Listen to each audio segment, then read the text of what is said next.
not everybody is equipped to or interested in engaging in high-level discussion of abstract and creative ideas. You hear this idea that everyone's creative.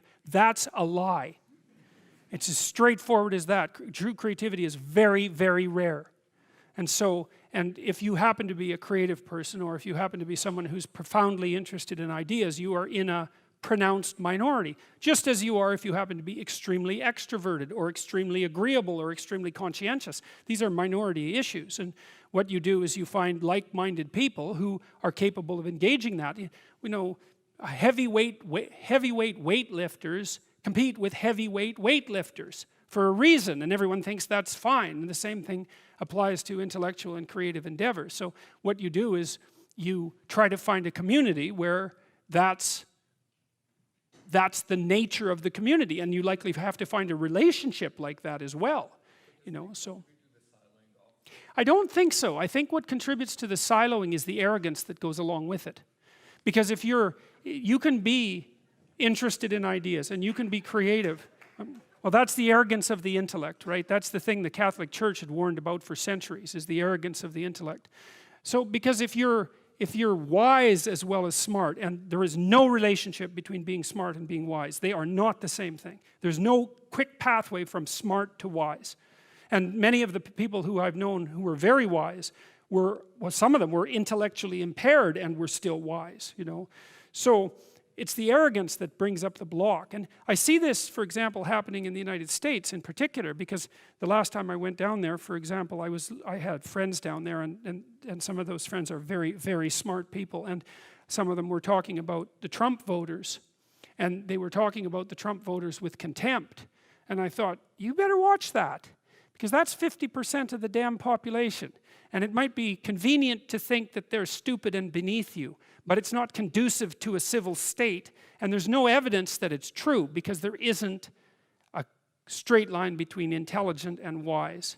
And so I think that if your character is developed and you're intelligent, you can have your siloed creative community, but you develop enough wisdom so that you can see all the things that people can do that are of high ethical utility that are outside the intellectual domain. And I think that's why in the New Testament, I think that's why Christ is a carpenter. Right? Because, well, first of all, a carpenter is one of those jobs that when you're dishonest, it manifests itself immediately, because what you build falls down.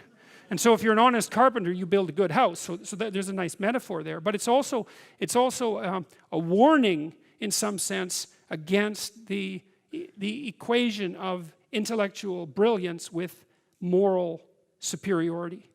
And so if the intellects would drop their moral superiority, and fat chance there is of that, then the divide between the working class, say, and the elite would resolve. And there's every reason to have respect for decent working class people. I mean, it's on their labor, as the left-wingers at least hypothetically agree, that the entire edifice of the culture is resting. So you can have your cake and eat it too, but you have to not assume that your niche makes you superior. And it's very difficult for smart people, especially smart. There's this scene in Nietzsche's, it's in Thus Spake Zarathustra, where Zarathustra, the prophet, comes down from the mountain, and he comes into a public square, and there's this crowd around this little midget who's only about this high, who has a gigantic ear, and everyone is marveling at him.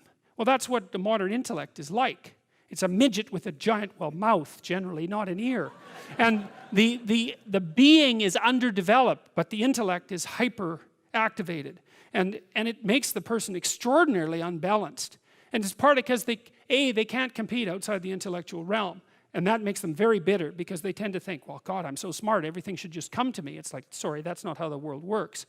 And it also, that attitude is immediately evident to people that they're talking to when they talk in the manner that they talk, if they are arrogant intellectuals of that sort.